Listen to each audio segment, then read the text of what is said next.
Ефір АТР триває. Я Альвіна Сидбулаєва. Говоритиме наживо про найцікавіші і найактуальніші події, які відбуваються в нашій країні. Залишайтеся з нами. Представник президента в Автономній Республіці Крим розповів, що влада думає про кримсько-татарську автономію. Україна хоче укласти з Росією новий протокол. Про що йдеться?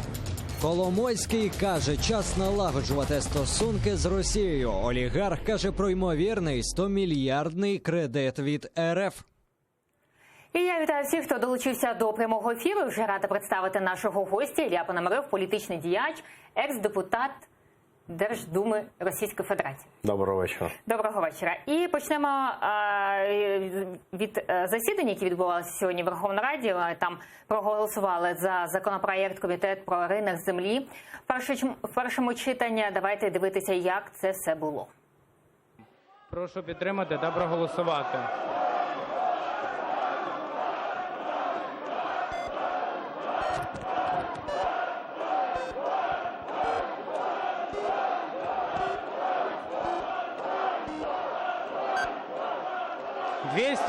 За. Рішення прийнято. Закон прийнятий в першому читанні за основу. Ось закон прийнято за основу в першому читанні. Як ви ставитеся до цього законопроєкту? Ну, як ви бачили, декілька депутатів навіть від «Слуги народу» були проти. До речі, я ще не дивився, хто саме. Але це, як я розумію, перший раз, коли монобільшість була не такий моно. А щодо закону взагалі, ну, там, на мою думку, це дуже важливий закон. І довгоочікуваний для багатьох аграрних бізнесів в країні. Але він такий, він може мати і негативні наслідки. Тому що... А які негативні ви маєте на увазі? Ну, дивіться, що буде трапитись після того, як громадяни України будуть мати можливість продати землю. Хтось, звичайно, продасть. На дуже багатьох буде такий тиск з боку аграрних холдингів, щоб вони теж спродали. І хтось теж спродасть під тиском. Як результат, вони отримують певні гроші, невеликі гроші, але значимі гроші. Вони будуть там щось купувати, там, може, машину, там, щось інше. Це буде тиск на інфляцію, а потім гроші закінчаться. І як результат, люди будуть і без землі, і без грошей. Але з голосом, так, у Верховній Раді. І поговоримо щодо інших тем, які стосуються саме Криму. Ось представник президента в Криму Антон Криневич розповів про пріоритети роботи представництва. Давайте слухати, що планує робити Криневич разом зі своєю командою стосовно деокупації Криму. І це справді дуже важливо піднімати тему Криму як у наших національних ЗМІ, так і, безумовно, впливати і бути доступними на тимчасово окупованій території. Але тут є ще один важливий аспект, що ми, по суті, розуміємо, що громадяни старшого віку пам'ятають Україну і знають Україну, і мають зв'язок з Україною. Вже йде 6-й рік окупації, і ми розуміємо, що є в Криму, скажімо, діти, які вже можуть не знати, що таке Україна, що це. Ось так вважає Криневич. Як ви гадаєте, є люди, які не знають, ну, діти так, про Україну? Ну, він правий, але у нас є приклад стран Балтії, де окупація тривала, скільки, 45 років чи щось таке, і нічого. І молодь теж знала, що це була окупація і була з боку своїх країн, а не з боку Російської Федерації. Тоді що має зробити Україна, аби українці в окупованому Криму знали про державу? Ну, просто розповідати про це. І це наш обов'язок усіх, хто є патріотом України і хто ще залишається у Криму, розповідати про це, щоб була пам'ять і щоб ця пам'ять спрацювала, коли буде момент звільнення. Щодо звільнення, знаєте, кримські татари чекають кримсько-татарську автономію. Давайте от представник президента в Криму Антон Криневич розповів, що влада думає про кримсько-татарську автономію. Давайте послухаємо разом. Щодо самого питання автономії можливої, ви знаєте, у нас тут позиція така, що ми повинні це питання вивести на рівень якогось дискурсу більш широкого, ніж воно є наразі. Тобто для того, щоб суспільство розуміло, що насправді мається на увазі, що там немає загроз можливого сепаратизму чи ще чогось, бо наразі ми бачимо, що суспільство, очевидно, дійсно не дуже розуміє, про що це. Знаєте, про суспільство казали і загроза сепаратизму під час окупації. Це лунає, це дуже смішно. За період Порошенка дуже переживали, і інформаційно ніхто нічого не знає. Чому саме держава Україна все ж таки не може прийняти цей законопроєкт зміни до 10-ї Конституції, яка в апріорі, так, знаючи, що Крим під окупацією, вона сьогодні ніяк не може вплинути на Крим? Ну, певна частина української еліти вважає, що там може бути проблема через те, що там сьогодні кримсько-татарська автономія, а завтра автономія там Закарпаття і Донбасу, звичайно. І усі але у кримських татар, крім Криму, немає іншої історичної батьківщини.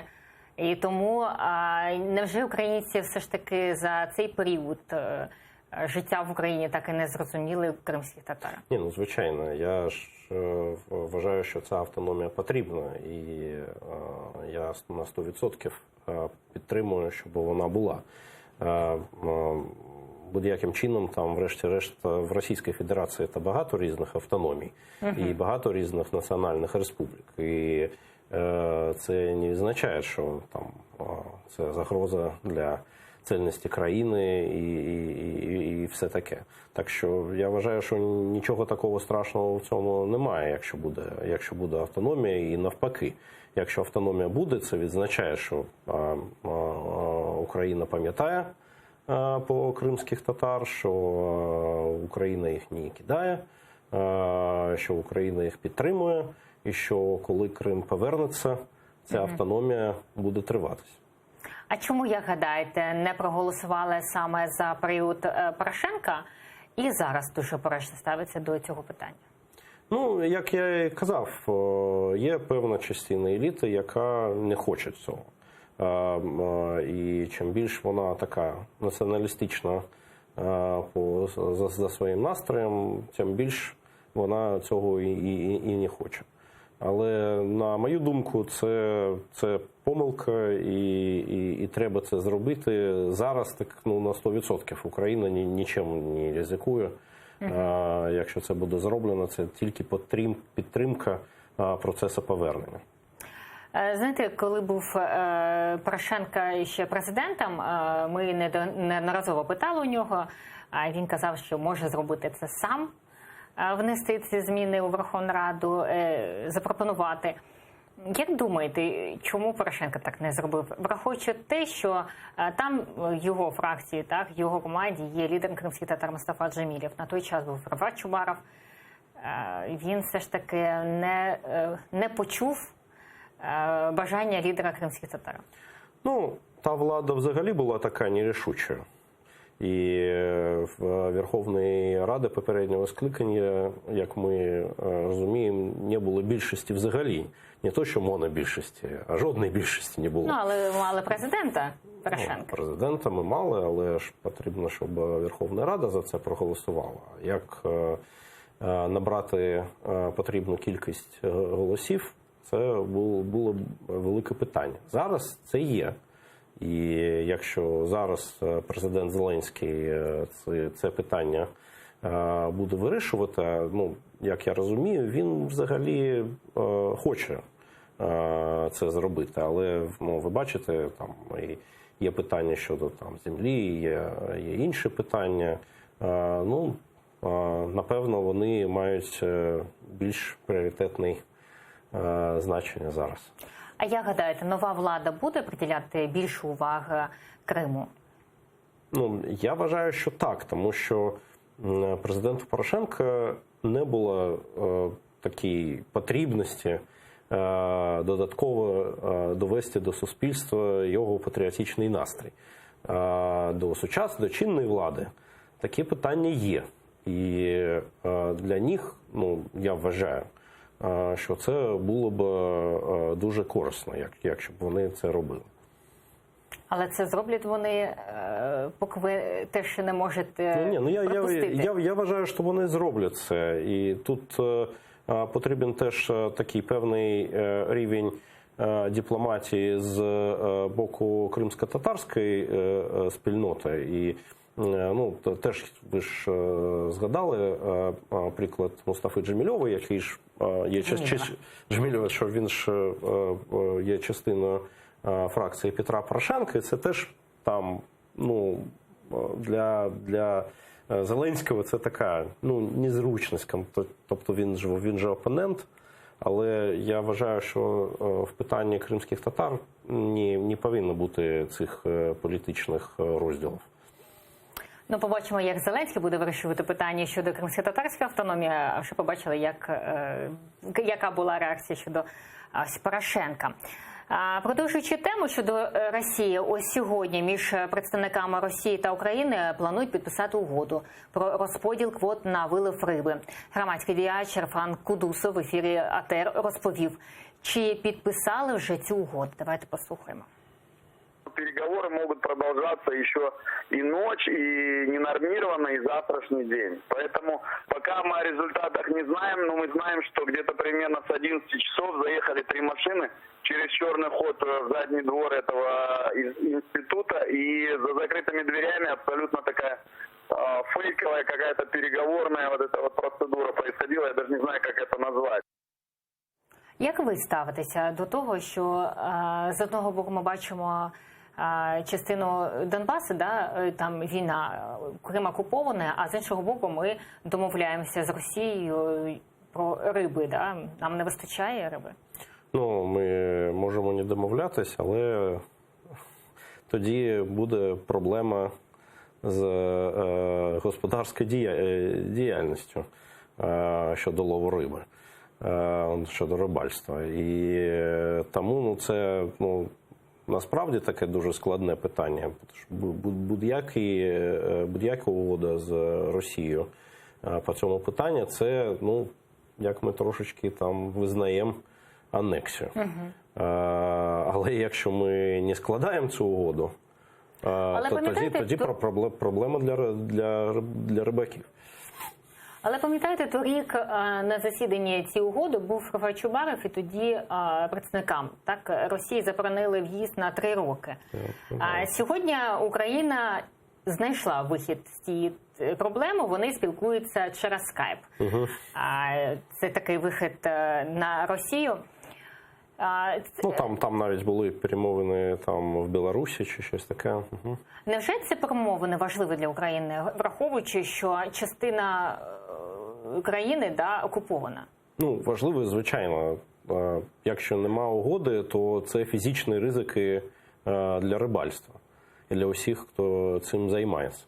Тобто просто ми ж бачили прикордонників російських. Рибаки не можуть полювати на риб, скажімо, з боку України, яка належить з Азовського моря, з Маріуполя. Невже їм потрібно плити далі?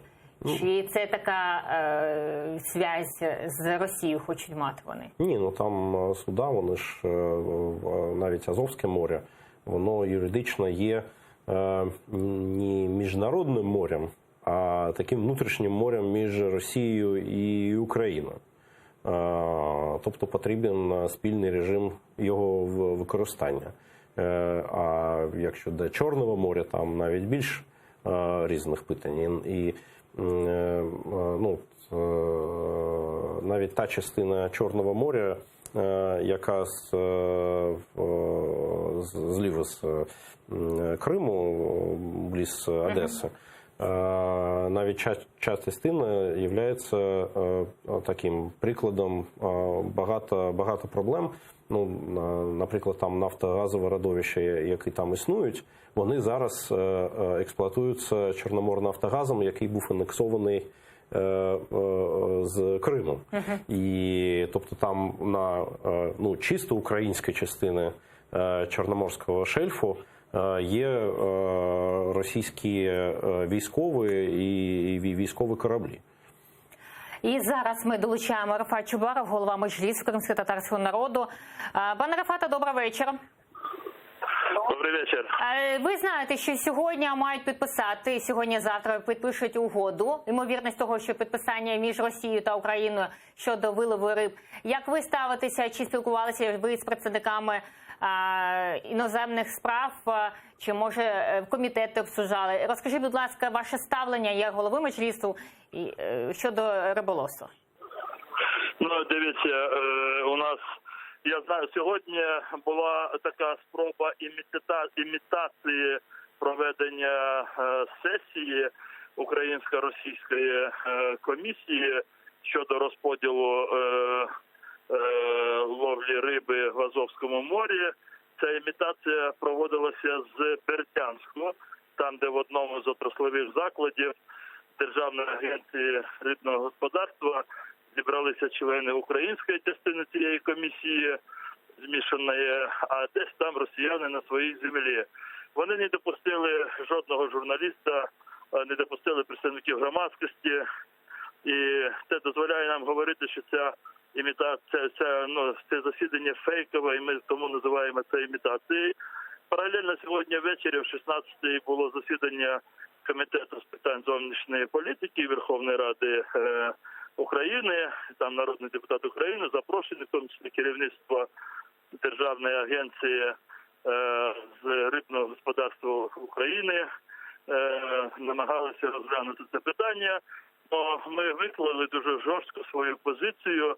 Я не знаю, яке буде рішення, але вся проблема в тому, що Державна агенція з рибного господарства, вона втягнула в цей процес прем'єр-міністра України пана Гончарука, бо він видав розпорядження. Тобто зараз рівень, от я би сказав так, здачі державних позицій України по Криму, рівень розбиття суверенітету України над Кримом, оці рибалки чи ділки від рибалок, вони перенесли на рівень Кабінету міністрів України. Ну, подивимося, як далі буде розгляд цього питання. Поки що нічого не підписано, але загроза підписання такого протоколу є. Пане Рафате, що означатиме, якщо все ж таки підпишуть цей протокол і цей договор, що означатиме для України? Це означатиме те, щоб просто зрозуміли ваші глядачі. Уявіть собі, що в ваш дім вірвалися бандити, вони у вас зайняли все те, що належить вам, вас десь там витіснили на кухню, а потім кажуть, давайте сядемо, поговоримо, як ми будемо жити в цьому домі. І ви сідаєте з тими, хто захопив ваше майно, хто руйнує ваше право на вашу власність. Тобто це виглядає як просто, знаєте, таке повний перехід на умови Росії. Це просто в подальшому на міжнародних судах, це юристами високого класу, це може видаватися як поступова здача суверенітету Україною добровільно російській стороні, бо ці переговори вони відбуваються добровільно, не під дулами автоматів. Дуже дякуємо вам. Рафат Чубаров, голова Меджлісу кримськотатарського народу, був з нами на зв'язку. І продовжуючи тему Росії, ось олігарх Ігор Коломойський вважає, що Україні пора налагоджувати відносини з Росією. Про це український олігарх сказав в інтерв'ю New York Times. Далі його слова на адресу Росії. Вони сильніше в будь-якому випадку. Ми повинні поліпшити наші відносини, сказав Коломойський, порівнюючи Росію і Україну. Люди хочуть миру, доброго життя. Вони не хочуть воювати. А ви, Америка, змушуєте нас воювати і навіть не даєте нам грошей на це, цитує видання олігарха. Коломойський заявив, що відновлення зв'язків з Росією стало необхідним для економічного виживання України. Він вважає, що рана війни заживе. Дайте їй 5-10 років, і кров буде забута, сказав Коломойський. У 2014 році я показав, що не хочу бути з Росією. Я об'єктивно описую те, що бачу і куди все рухається, додав він. Ми візьмемо $100 мільярдів у росіян. Я думаю, що вони із задоволенням дали б їх нам сьогодні, сказав Коломойський. Який найшвидший спосіб вирішити проблеми і відновити стосунки? Тільки гроші, додав він. Ось ми бачимо, почули олігарха, що він сказав. Як гадаєте, чому риторика Коломойського, яка була в 2014-му одна, а зараз інша? З чим це пов'язано? Ну, це дуже просте питання. У пана Коломойського зараз заарештовані кошти британським судом і відкрита кримінальна справа в Сполучених Штатах. Тобто, коли йому податись-то? Тільки на схід. І другого напрямку у нього, на жаль, немає. Але я вважаю, що те, що він казав, що там усі стосунки їх можна поміряти грошами, ну, я з цим не згодний.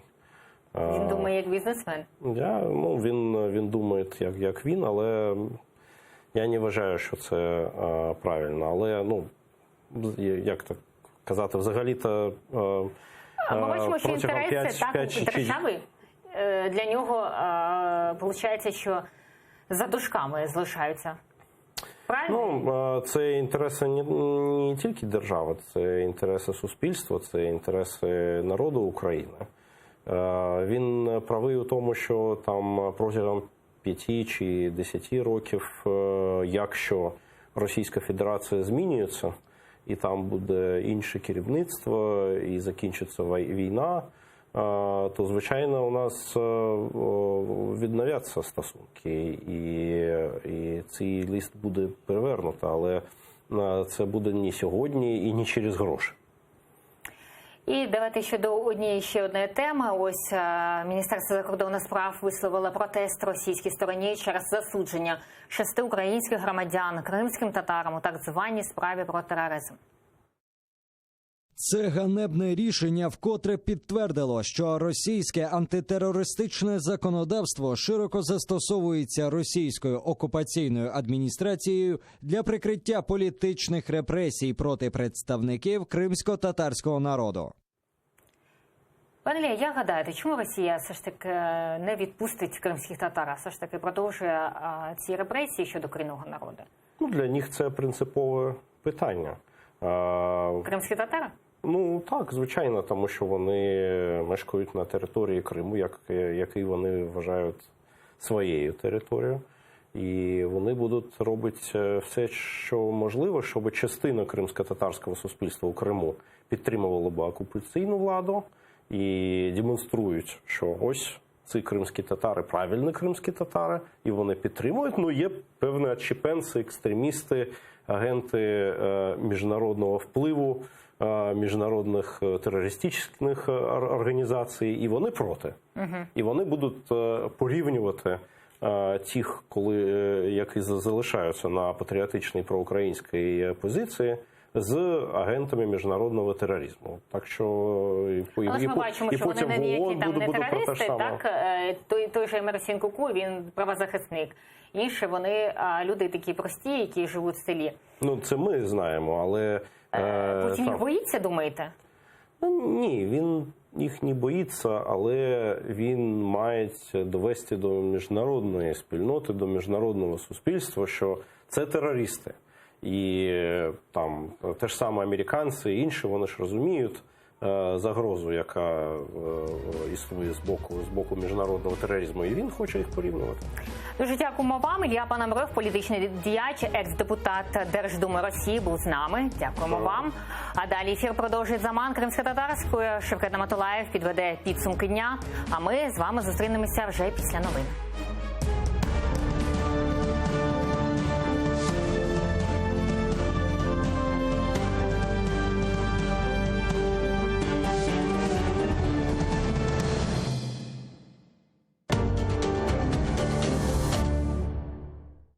Міжнародний валютний фонд повертається в Україну. Місія почне свою роботу вже на цьому тижні. Європейський Союз